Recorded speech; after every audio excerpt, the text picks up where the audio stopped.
Amém? Meus irmãos, nós estamos aqui no meio de uma história, mesmo que essa história de Jacó seja, essa parte da história de Jacó seja a mais conhecida, que é essa luta com ele. O que nós vemos aqui é que, pelo texto bíblico, que nós estamos no meio da história. Mesmo essa sendo a história mais importante, na verdade ela está no meio mais ou menos da história de Jacó. E quando nós lemos aqui, naquela mesma noite, Jacó se levantou, tomou suas 2 mulheres, suas 2 servas, seus 11 filhos, e ele passou, transpôs pelo val de Jaboque, reuniu ali todos o que tinha e passou pelo ribeiro, e também passou tudo o que lhe pertencia. Quando nós lemos aqui essa história, a epígrafe começa no 22, nós pegamos, como eu falei, a metade da história. Já tem pelo menos ali 3 capítulos que está falando sobre Jacó, sobre a história desse homem. E obviamente hoje eu quero conversar com vocês sobre a conversão desse homem chamado Jacó. Porque essa história do Val de Jaboque, ela é fundamental para os planos de Deus com o povo, com o seu povo. Nós estamos aqui diante do homem que é o neto de Abraão, que é o pai da fé, o homem pelo qual Deus escolheu que pela sua descendência ele preservaria o conhecimento de Deus, e pela sua descendência ele traria aquele que salvaria todos os homens, que é o Senhor Jesus. Esse homem, ele é neto de Abraão, uma pessoa que é considerada amiga de Deus, patriarca da fé, o pai da fé. Ele é filho de Isaac, também um homem que conheceu a Deus, que conhecia a Deus, extremamente importante na história. E esse homem vai se tornar no futuro pai das 12 tribos de Israel. Então esse homem aqui, ele é o último da sua família, antes de Deus começar a multiplicar o povo de Israel, cumprindo a promessa que ele fez a Abraão. Porque agora, através de Jacó com seus 12 filhos, agora vai começar a se cumprir o que Deus prometeu a Abraão, que faria da descendência dele numerosa como as estrelas do céu. E esse homem, nós conhecemos a história dele, é uma história muito conhecida. Esse homem, o texto bíblico vai deixar claro que ele nasce, ele é o irmão mais novo de gêmeos.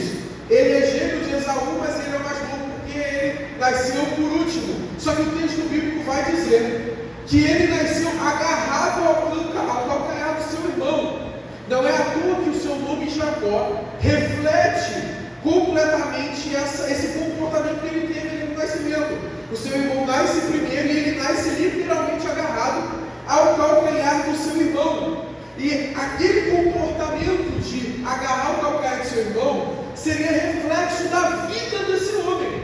Porque esse homem, o texto bíblico vai dizer que ele, no momento que ele viu o seu irmão voltando do campo, fraco, com fome, o texto bíblico vai dizer que ele oferece para o seu irmão um alimento e tenta negociar com o seu irmão a primogenitura. E para muitos é estranho negociar a primogenitura, mas naquela época e naquele local se negociava, poderia se vender a primogenitura de uma família, porque o primogênito tinha autoridade sobre os outros irmãos, sobre a família, e ele recebia muito mais do que a metade da herança do seu pai. Então aquilo podia ser negociado. E Jacó já mostrou o seu comportamento de ser uma pessoa verdadeiramente lindana, já com seu irmão, ofereceu para o seu irmão um momento de fraqueza e cansaço, pegando a sua primogenitura. E depois nós conhecemos mais ainda a história horrível, que o seu pai, que nós vemos já estava naquele momento velho, Isaac, com a visão ruim, quando ele vai dar a bênção para o filho mais velho, ele vai passar a bênção para o filho mais velho, que Isaac achou que iria morrer. O que acontece é que nós vemos Jacó se cobrindo com uma roupa mais peluda, porque o texto bíblico vai dizer que Esaú era mais peludo, sabendo que seu pai estava meio cego, ele se cobre ali naquele momento, e seu pai pergunta: quem é? E ele fala: sou eu, seu filho Esaú, se passando pelo seu irmão. E o texto bíblico vai dizer que Isaac, enganado, abençoa Jacó no lugar de Esaú. E o seu irmão, quando descobre, chega em Jacó, o texto bíblico vai dizer que Esaú fica irado e promete matar o seu irmão. Ele fala: quando meu pai morrer, eu vou te matar. Porque ele havia roubado algo, enganado seu pai e roubado algo. Isso é a história desse homem. Não é à toa que a Bíblia vai dizer que ele, fugindo do seu irmão, queria lhe matar. O texto bíblico vai dizer que ele vai para longe e vai para a casa do seu tio Labão. E lá ele começa a colher um pouco do que ele plantou, porque agora o seu tio começa também a enganá-lo. E ele começa a pagar por aquilo que ele fez anteriormente. O seu tio diz: olha só, vou te dar a minha filha Raquel se você trabalhar comigo 7 anos. Aí quando ele termina de trabalhar 7 anos, na noite de núpcias, tudo escuro, Labão manda a filha mais velha que ele não queria. Ele acaba dormindo com a filha e fala: mas você me prometeu Raquel. Ele fala: não. O costume nosso aqui, que a filha mais velha casa primeiro. Aí ele fala: então como é que eu vou fazer para casar com a Raquel que eu queria? Ele fala: que trabalha mais 7 anos. Então agora ele é enganado e trabalha 14 anos. Depois que ele termina de trabalhar esses 14 anos, ele trabalha mais 6 anos ainda para o seu tio. E depois de muitas vezes ser enganado, o seu tio tentar o enganá-lo várias e várias vezes, mudando o seu salário, mudando os acordos, ele sempre era enganado pelo seu tio, na verdade, colhendo o que ele havia feito, o que ele tinha plantado. Ele, cansado de ser enganado, cansado de tudo que estava acontecendo com ele na casa do seu tio, Deus também o manda voltar e ele larga tudo. Ele larga o seu tio, pega suas mulheres, suas criadas, todo o gado, todos os bens que ele havia adquirido, porque a Bíblia vai dizer que Deus prosperava na vida de Jacó. E isso é muito bonito, porque mesmo Jacó, ele tendo errado e tendo estado pagando por aquilo que ele fez, a Bíblia diz que Deus ainda prosperava na mão de Jacó. Muitos de nós achamos que Deus está nos abençoando porque somos perfeitos, somos muito bons, mas não. Deus, mesmo sendo quem Ele é, contrário ao pecado, um Deus que é de juízo, a Bíblia ainda mostra que Deus é misericordioso. E mesmo a gente estando numa vida que não está correta, não estando numa vida no agrado de Deus, Deus, na sua misericórdia, ainda nos abençoa. Louvado seja Deus por isso. E o texto vai dizer que uma das coisas que acontece com Jacó é que ele, quando ele está indo para a casa desse tio, ficar esses 20 anos, o texto vai nos dizer que ele tem uma experiência sobrenatural, e aqui a gente vai entrar nessa. Ele vai dizer que ele, quando estava indo para a casa do seu tio, inseguro, sem nada, o texto vai dizer que ele, se deitando, ele sonhou e viu a escada indo até o céu. Todos conhecem essa passagem? E essa passagem que diz que ele viu uma escada, ele viu essa escada e anjos subiam e desciam, mostrando para Jacó que Deus estava com ele. Os anjos acampavam ao seu redor de Jacó, mesmo ele não merecendo aquilo, Deus estava com Jacó.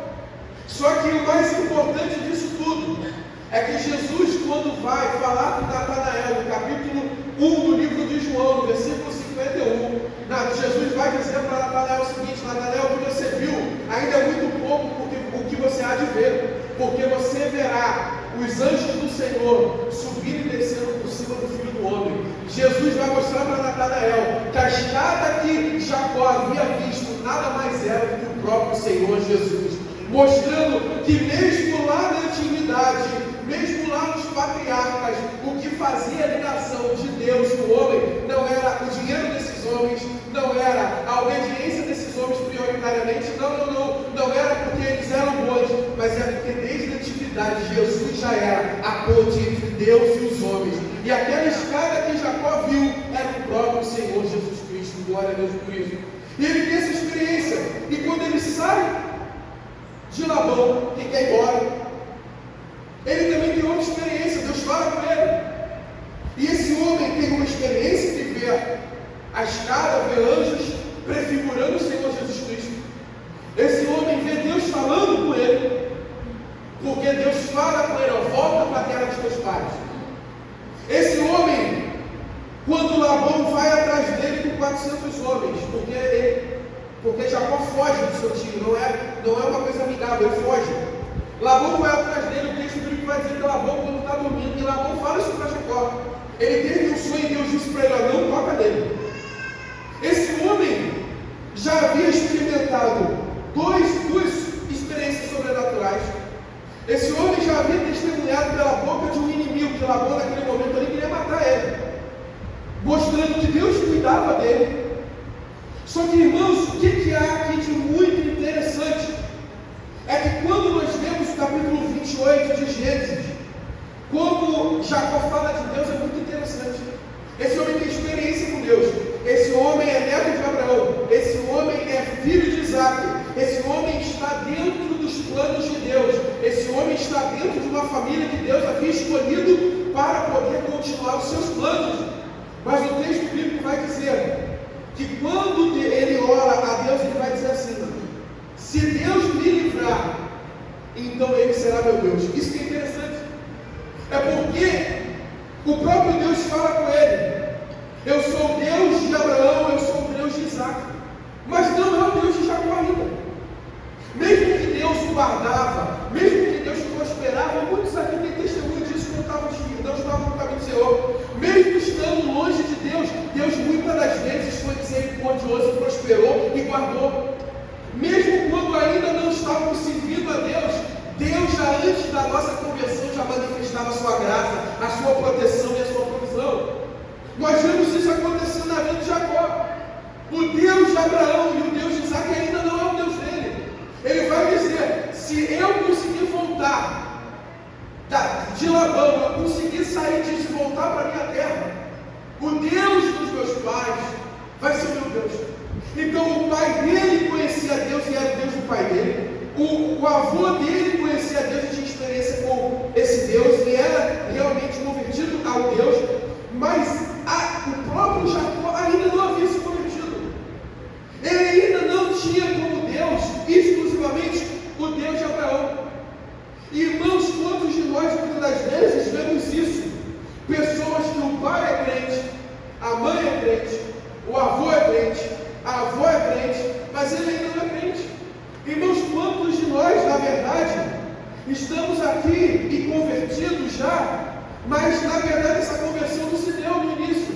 Muitos de nós tiveram pais crentes, mãe crente, avó crente, mas se foram converter depois. Porque uma coisa que nós precisamos aprender é que não importa se a sua família serve a Deus, se você não tomar uma decisão de servir a Deus exclusivamente, a herança que seus pais podem te dar é só material, eles não podem te dar uma herança eterna. Não tem como. E quantos de nós, assim como eu, já me peguei nessa situação? Pai crente, família de crente, mas ainda não conhecia a Deus. E aqui, irmãos, nós temos uma cena maravilhosa. Nós temos algo aqui incrível. É que agora Jacó está voltando para seus pais. E ele já estava temeroso em encontrar Esaú. Não é à toa que ele manda na frente dele seus servos levarem presentes para Esaú, para tentar aplacar Esaú. Ele sabia que ele podia morrer. Só que, irmãos, antes dele encontrar com seu irmão, e a pregação aqui hoje não é sobre o encontro dele com o irmão, mas antes dele se encontrar com o seu irmão, para ver um concerto sobre o passado, a Bíblia vai nos mostrar que Deus já tinha uma hora marcada com Jacó. Irmãos, o que nós estamos vendo aqui é a cena de um homem que agora no meio da noite deixa suas esposas, servos, bens de um lado do rio, e ele passa e atravessa esse rio, e ele está sozinho. Só que ele está sozinho de todas as pessoas. Deus já havia marcado com ele um momento para estar com Jacó. Jacó tem se desviado, vamos dizer assim, de todas as experiências que Deus mostrou a ele. Mostrou anjo, mostrou escada, mostrou outros anjos, mas agora chegou o momento que Deus vai falar assim: agora não vai ser anjo, agora vai ser eu que vou falar com você. Porque, irmãos, tem um momento que, se a gente pode dar um título para essa mensagem, é: não resista ao chamado de Deus. Irmãos, se Deus te chamou para alguma coisa, você pode se desviar, você pode tentar manobrar, você pode fingir que não está vendo as experiências que Deus está te dando, Mas entenda uma coisa: se Deus te chamou, você pode fugir por 7, 14, 20 anos. Deus uma hora vai te encontrar. Não adianta fugir. Eu não sei se você hoje aqui está fugindo de Deus por causa de um chamado. Eu não sei se você está aqui fugindo de Deus por causa, às vezes, de uma conversão. Tem vários crentes que estão fugindo de Deus.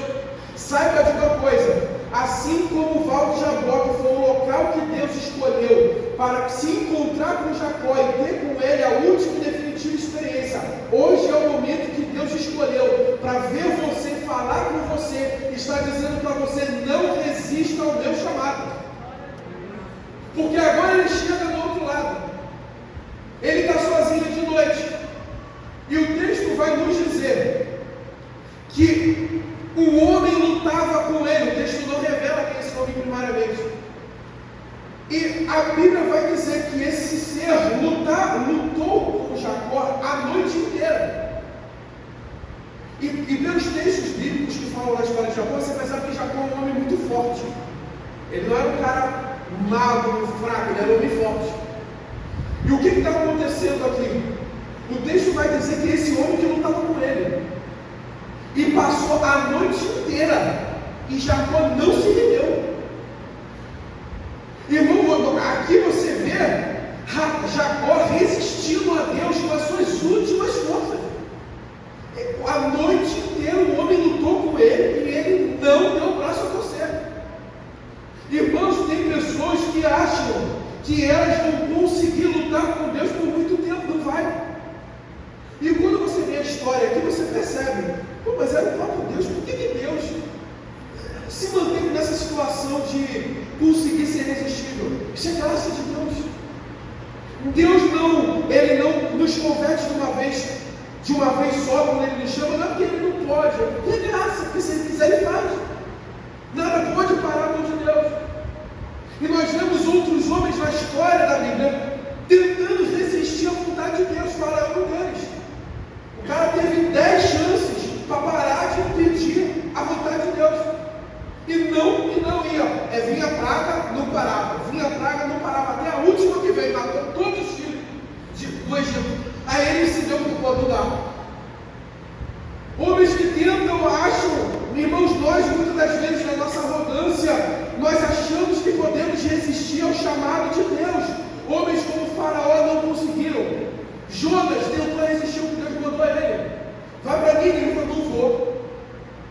E Deus mostrou para ele que quando Deus chama, uma hora você pode resistir. Você pode resistir como Jacó por 20 anos. Deus uma hora vai cumprir aquilo que Ele chamou.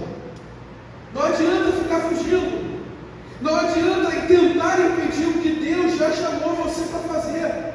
Se Deus já te chamou, se Deus já colocou para você um ministério, não adianta você fugir. Deus uma hora vai te encontrar e vai te cobrar. Irmão, o que está acontecendo aqui é que homens como Jacó, homens como Faraó, homens como Jonas, demoraram a entender o que Jó entendeu facilmente no capítulo 42, quando ele diz: então Jó disse ao Senhor: bem sei que tudo podes. Aí ele vai dizer: e que nenhum dos teus planos pode ser frustrado. Jó entendeu rápido o que às vezes a gente não entende. É que se Deus determinou alguma coisa, a nossa resistência não vai adiantar. Não é à toa que o texto vai dizer o quê? Olha só, Jacó, lutou a noite toda. Aí o 25 vai dizer aqui, você acompanha comigo: e vendo que este, quem está aqui é o anjo, o ser celestial, e vendo que este não podia com Jacó, cara, era ruim de dobrar, tocou-lhe na articulação da coxa, de modo que a junta de Jacó se deslocou na luta com o homem. Ele passa a noite toda, e vamos dizer, ainda Deus numa boa, e ele lutando com o anjo. Naquele momento ali ele achava que estava ainda dando. Horas se passaram e ele estaria resistindo. Só que chega um momento que o Senhor vai dizer o que é aquilo, que a gente sabe que é Deus. Vendo que não podia com ele, que ele não queria se dobrar, tocou na articulação da coxa. Essa que ele toca é a principal postura de alguém que luta.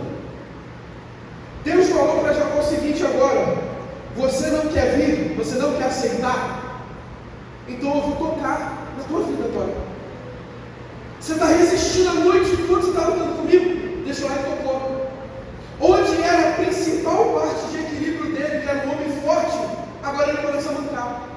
Irmãos, a Bíblia nós percebemos que Deus teve que ferir Jacó para que não perdesse Jacó. Irmãos, quantos de nós não está entendendo que o que está acontecendo na nossa vida? Já falei isso uma vez. Às vezes não é o diabo, é Deus que está tocando na nossa vida, porque Ele está falando e a gente não está dando ouvido. Aqui quem tocou em Jacó não foi o diabo, foi Deus. Deus feriu Jacó. Jacó antes lutando com Deus, agora ele é ferido por Deus, para que Deus não perdesse. Irmão, se Deus precisar te ferir aquilo que você confia. Por que ele feriu na perna? Porque Jacó, tudo que ele conquistou foi na força, foi nas suas capacidades humanas. Ele era um homem muito hábil no que ele fazia, ele era forte, ele era muito bom. Deus toca exatamente de onde vinha a confiança dele, na coxa. Irmãos, Deus pode tocar na nossa finança para nos colocar no prumo. Deus pode tocar na nossa família para nos colocar no prumo. Deus pode tocar nos nossos bens para nos colocar no prumo. Deus pode tocar na nossa saúde para nos colocar no prumo. Deus, Ele chama de forma amorosa. Deus depois começa a chamar Jacó de uma forma mais incisiva lutando. Agora Deus tem que tocar nele para Jacó se abaixar. Irmãos, não adianta você resistir a Deus. Quanto mais você resistir a Deus, Deus mais vai aumentar o modo dele para conseguir te chamar. Se você não está vindo com a pregação, se você não está vindo com a irmã, se você não está vindo Deus falando com você, Deus pode tocar na sua vida. Irmãos, quantos de nós estamos fazendo às vezes campanha de oração para que Deus nos livre do ataque do inimigo e na verdade é o próprio Deus que está ferindo? É Deus que está tocando na saúde, é Deus que não deixa prosperar, é o carro que só vive dando defeito, o trabalho só dá problema, a saúde nunca melhora, tudo dá errado, e é Deus chamando. E Deus, se precisar, Ele nos ferirá para isso. Mas agora nós vemos um Jacó que antes está resistindo a Deus. Agora no 25 a gente vê Jacó sendo ferido por Deus. Agora no 26 a história muda. Então o homem disse: deixe-me, pois ir, já rompeu o dia.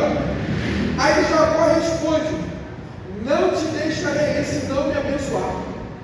A coisa mudou, porque quem vai dar detalhe dessa história vai ser Oséias, no capítulo 12, versículo 3. Oséias vai dar um detalhe que a gente não encontra no texto, porque quando você vê essa cena, você lê de forma muito natural, parece que na verdade Jacó ainda está resistindo ainda. Não vou deixar você ir, mas não é isso que está acontecendo. Jacó antes está resistindo a esse homem. O homem toca e quebra Jacó da sua força, feriu Jacó. Oséias, no capítulo 12, 3, vai dizer que ele lutou, chorou e suplicou para que lhe abençoasse. A coisa mudou. Antes você tem o Jacó resistindo a Deus, mas agora você tem o Jacó se humilhando para Deus. Não é essa história que ele pegou o anjo, você não vai. Oséias vai mostrar, ele suplica e chora para que ele não vá embora e lhe abençoe. A história mudou. Antes era um homem resistindo, agora é um homem se humilhando. Antes era o Jacó lutando, agora é o Jacó completamente rendido. E isso aqui que vai acontecer com Jacó vai ser a estrutura de toda a Bíblia. Porque a Bíblia diz que Deus, Ele resiste ao soberbo, mas a graça aos humildes. A humilhação diante de Deus se torna aqui com Jacó o padrão do relacionamento de Deus com o seu povo. Não é à toa que Tiago ele vai dizer, aconselhando a igreja, dizendo: olha só, cheguem-se a Deus. Ele vai se chegar a vós. Limpe as mãos, pecadores.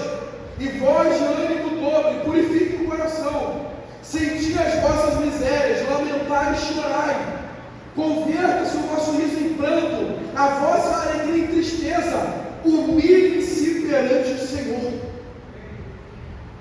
Ele vai dizer, humilhem-se diante de Deus. Deus não tem, uma frase que eu gostei muito de Lutero, quando ele fala isso aqui, ele vai dizer assim, Deus não pode usar o homem sem que antes o tenha vencido. Deus não vai cumprir o que Ele tem na sua vida enquanto você não se render a Deus. Não é à toa que Pedro repete o mesmo discurso, diz, humilhai-vos, pois, debaixo da potente mão de Deus, para que no vosso tempo Ele vos exalte. Não é à toa que Provérbios fala sobre esse assunto muito. Provérbios 3,33 vai dizer, o Senhor amaldiçoa a casa dos ímpios, mas abençoa o lar dos justos. O Senhor zomba dos zombadores, mas concede graça aos humildes. Agora você tem um Jacó que está se humilhando para Deus, pedindo para que Deus o abençoe. Só que aí acontece uma coisa que muitos não querem que aconteça. O ser celestial queria, Deus parou. Ah, você quer que eu continue aqui? Ok, eu vou te abençoar, mas antes disso, no 27 vai dizer, como você se chama? E você vê que a estrutura parece meio sem lógica. Ele segura aquele ser celestial que é Deus.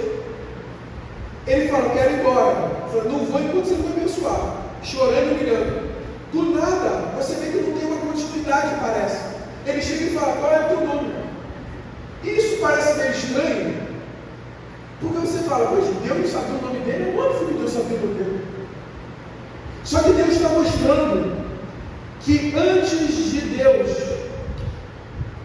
concretizar os seus planos com nós, antes de Deus mudar a nossa vida por completo, Ele ainda tem algo que Ele precisava consertar na vida de Jacó. O texto bíblico vai dizer que Ele pergunta, como você se chama? E ele responde, Jacó. Deus ali faz a mesma pergunta que o seu pai havia perguntado e ele mentiu. Como você se chama? Ele falou, eu sou Esaú, mentiu. Agora é Deus que está perguntando e faz a mesma pergunta. Ele lembrou, com certeza. Como você se chama? Ele fala, Jacó. Ali não era uma pergunta de nome para identificar, Deus sabia que era Jacó. É óbvio disso. Deus sabia que era Jacó. Mas ele está perguntando porque ele quer ver Jacó confessando. Quem é você? O que você está escondendo? Fugiu e está escondendo o quê? Fala, sou Jacó. O nome significa o quê? Eu sou usurpador mesmo, eu sou enganador, eu sou suplantador. O nome Jacó vem a significar o que agarra, calcanhar e passa a ter um tom ruim, de ser alguém que está tentando dar pernada nos outros, enganar. E é o que ele fez a vida inteira. Ele engana seu irmão, ele engana seu pai, ele também, Labão engana ele, mas ele engana também Labão algumas vezes. A vida inteira dele foi ele enganando. Aí Deus pergunta para ele, como você se chama? Só que agora ele não mentiu. Irmão, tem uma hora que a gente vai ter que confessar o nosso pecado para Deus. Não adianta a gente esconder. Irmãos, o Salmo 139, ele fala algo maravilhoso que muitos de nós tentamos resistir. O salmista, ele expressa uma maravilha que nós às vezes nos esquecemos. O salmista vai dizer, Senhor, Tu me sondas, Tu me conheces, Tu conheces o meu assentar e o meu levantar. De longe entendes os meus pensamentos, cercas o meu andar e o meu deitar. Tu conheces todos os meus caminhos, sem que haja uma palavra na minha língua. Eis que o Senhor tudo conhece. Para onde irei do teu espírito? Para onde fugirei da tua face? Se subir os céus, o Senhor está lá.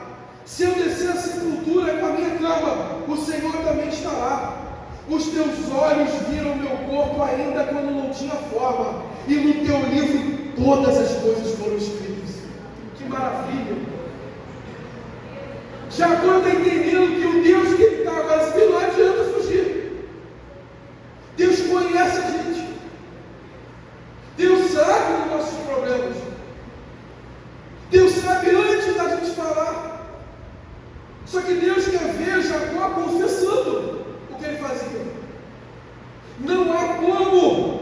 servir a Deus se antes não confessarmos os nossos maus caminhos. Não adianta esconder de Deus nas orações. Não adianta fingir que o tempo vai resolver. Não adianta fingir isso. Passou 20 anos. 20 anos. E muitos de nós, quando pecamos, achamos que o tempo resolve. Pastor esquece, o pessoal esquece, todo mundo esquece. Só que Deus está falando com o Jacó e está falando conosco essa noite. Pode passar quanto tempo for, eu me lembro ainda do que você precisa se consertar. Jacó está tendo que lidar com um problema de 20 anos atrás que começou. Deus está falando com ele agora. Quem é você? Ele fala, Jacó. Aí Deus, agora que ele confessou, aí vem a transformação. Agora Deus começa a mudar quem é Jacó. Deus começa a cumprir aquilo que Deus havia determinado na vida de Jacó. Então Deus vai dizer, o teu nome não vai ser mais Jacó, e sim Israel. A mudança de nome nessa cultura não tem a ver com nome e identidade, tem a ver com mudança de vida, né? Agora que Deus muda o nome de Abraão e da sua esposa. Deus agora está dizendo para ele, você não vai ser mais o suplantador e enganador, agora o teu nome vai ser Israel. Porque tu lutaste com Deus e com os homens e prevaleceste. Aí você fala, mas não entendi. O nome de Jacó, agora que se fala Israel, Israel é um nome que significa, ele não é muito fácil de se interpretar, mas a maioria deles entende que a palavra ali significa aquele que luta com Deus, mas não no sentido de algo negativo agora. Isso que é interessante. Jacó, ele é chamado agora pelo nome de Israel, que significa aquele que prevalece, aquele que luta. Só que o que é o interessante desse nome aqui agora? É que ele, por ter resistido a Deus, Deus feriu ele. Só que depois que Deus feriu ele, antes ele estava lutando contra Deus para resistir a Deus. Só que agora, que depois que ele foi ferido, ele começa a lutar com Deus, porque ele não quer deixar Deus embora sem abençoar ele. E Deus vai dizer para ele agora você vai ser, lembra o que você era? Que lutava? O resistente, forte, feriu você. Agora você vai ser conhecido por aquele que luta no sentido de prevalecer, naquele no sentido de insistir. Você vai ser conhecido como príncipe de Deus, não é o que Deus vai dizer, porque você lutou com Deus, você foi insistente com Deus. Agora essa luta não é a luta que ele resistiu, agora é a luta dele que ele fez suplicando. É isso que é interessante do texto. O Israel, aquele que luta com Deus, não é a luta que ele fez com o anjo. Agora mudou tudo. Antes é aquele que lutava para resistir a Deus. Agora ele é aquele que luta no sentido de persistência, porque se humilhou diante de Deus para ter a bênção de Deus. A coisa mudou. Agora você vai ser conhecido como aquele que não resiste a Deus e é uma pessoa que engana e suplanta. Agora você vai ser conhecido, teu nome mudou, você foi transformado como aquele agora que luta para ter algo de Deus. A coisa mudou muito. Jacó agora teve a sua identidade completamente transformada. Irmão, não existe como Deus cumprir o seu chamado em nossa vida se Ele não mudar quem nós somos. Nós não podemos nos esquecer que o Evangelho, o cristianismo, ele não é uma filosofia, ele não é uma ideologia, ele não é uma tradição apenas, não pode. A Bíblia vai dizer, Paulo vai dizer em Romanos, que o Evangelho é o poder de Deus para transformar o homem, para salvar o homem. O poder do Evangelho não é nos fazer sermos mais ricos, o poder do Evangelho não é nos fazer agora ter costumes diferentes, isso é secundário. O poder de Deus transformador é a transformação que o Evangelho faz dentro do nosso coração. O Evangelho ele não vem para transformar coisas superficiais, o Evangelho vem para transformar o homem de dentro para fora. Muitos de nós, irmãos, eu vivi isso na minha adolescência. Conhecemos o Deus de nossos pais, mas ainda não servimos. Tivemos até experiências, mas Deus ainda não nos converteu. Mas o texto vai dizer que depois que o seu nome é mudado, a história vai se encerrar para terminar a pregação. Jacó vai dizer que deu aquele nome no local. E a Bíblia vai dizer que ele deu esse nome no local de Peniel, porque ele vai descrever agora o que aconteceu com ele. Eu vi Deus face a face. Antes ele tinha experiência com anjos. Agora ele percebeu que era o próprio Deus que estava na frente dele. E o texto vai dizer, continuando, né? Vi Deus face a face, aí vem a maravilha. E a minha vida foi salva. Irmãos, eu não sei você, mas graças ao bom Deus e pela sua graça, eu posso dizer, e eu quero que você possa dizer também, que um dia, diante dos nossos pecados, diante de uma pregação, diante de um clamor, nós vimos Deus nos chamando face a face, e a nossa vida foi salva. Eu não sei se você é assim como Jacó, assim como esse homem já teve pais crentes, já teve experiências com Deus. Eu não sei por quê, porque essa pregação minha aqui está guardada há um mês que eu estou fazendo, e tenho pedido a Deus uma boa oportunidade, porque é uma pregação um pouco difícil de se entender o que está acontecendo ali. Então eu tenho pedido a Deus, me dá o momento certo para que isso venha acontecer. E hoje eu não sei se você entra nessa categoria igual a Jacó, mas Deus quer um dia te encontrar face a face para salvar a sua vida. Deus não quer que você fique no superficial, vendo experiências, teu pai é crente, tua mãe não quer. Deus quer um dia ter um encontro com você. Irmãos, eu não sei, mas um dia o meu Val de Jaboque, o meu Daniel, foi uma sala da igreja, numa oração. Para muitos, às vezes, é na esquina de casa, o momento que encontrou Deus. Para muitos, foi em sonho. Mas eu te digo uma coisa, hoje pode ser o Val de Jaboque que Deus preparou para salvar a sua vida. E se você não resistir à voz do Senhor, Deus te chamará, te transformará, mudará a sua vida por completo. E você conhecerá o Deus face a face, que salva os homens.